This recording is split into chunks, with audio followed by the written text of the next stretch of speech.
Hey guys, how are you guys doing today? Well, Arrow, Lily and I were waiting for you for about a day and a half, but we're so happy to have you. We can't tell you. I was playing Keno. Man, I'm addicted to it now.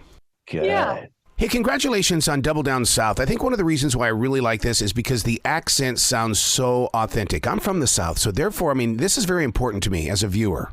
Oh, yeah. We had a dialect coach, thankfully, lots of YouTube searches. And,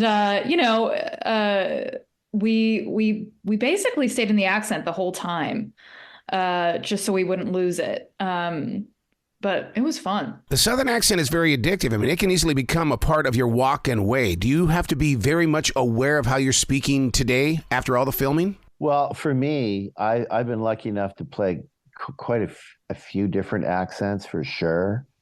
So once the project's done for me, I start doubting myself if I ever knew how to do it in the first place because I try and do it and I go, wait a minute, that's too Wiltshire. That's not really Wales. That's more Northern Ireland. So for me, when I'm in it, and Lily's correct, we all had accents. We all worked diligently with our beautiful vocal coach from down in Atlanta. And we were all from, different parts of the South in a way too.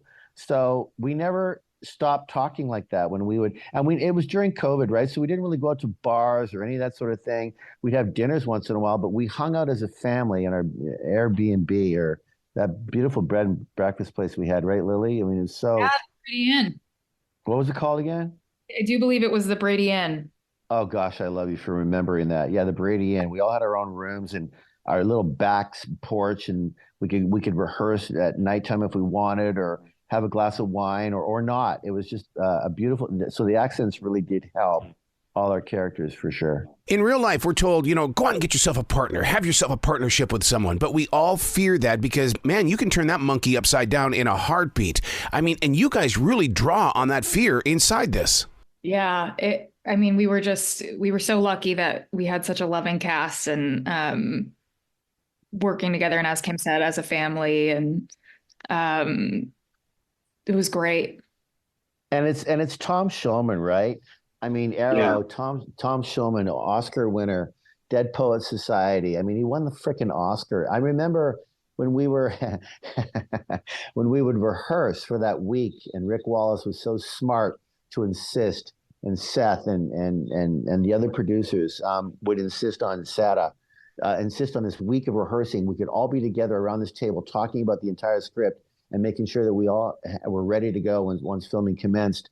And I remember saying that, Tommy, I know you won an Oscar, but I don't get this part right here. Or Tommy, I know you won an Oscar. So we would throw that comment around the table, like, Tommy, you won an Oscar. So we had a lot of fun. And Tom's one of my best friends in the world, and he kind of wrote this part for me. And to find Lily was the true diamond in the rough for this movie, as far as I'm concerned. Her work on learning how to play Keno and pool and the bridge and the way to hold that cue. She became the best player of all of us by the time we started filming that movie.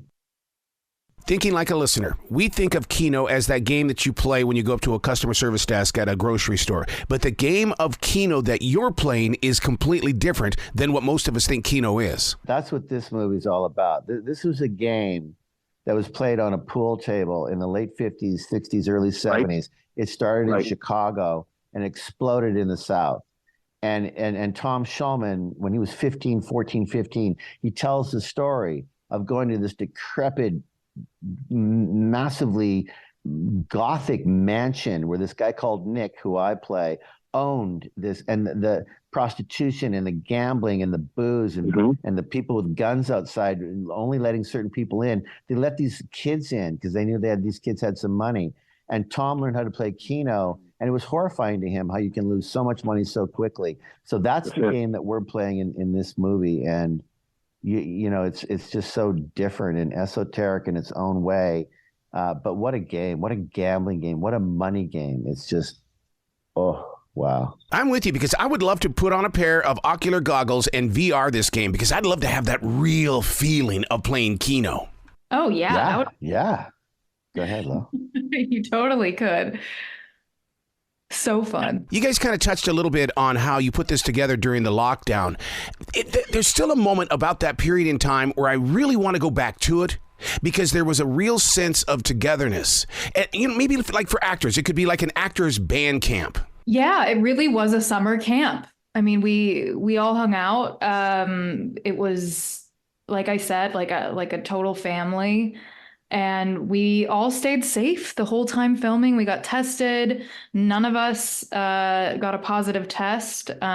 We were so in love with this movie and so driven and so grateful to be making it that, we kept our heads down. We worked tirelessly. We loved every minute of it. And I miss it all the time. I'm so grateful for the experience. Listeners need to understand that a movie doesn't just show up. I mean, you've got to market this baby inside some film festivals, don't you?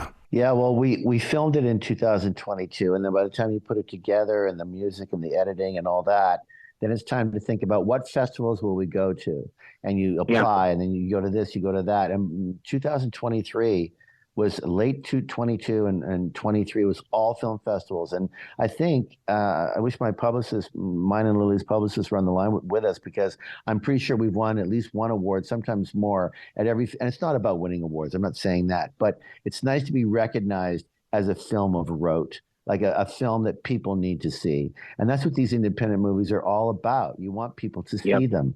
And to finally to have distribution in America on Friday night, the 19th, get some popcorn, get some soda. I'm telling you right now, you're going to be blown away at all the actors' work on this movie, Tommy's writing, and the, you know what? I'm not even going to tell. I'm not even going to say, but the ending of this movie is going to blow your mind. It's just genius. And Tommy wrote such a film that Lilli and I couldn't wait to start and do, and we have, and now we're talking about it.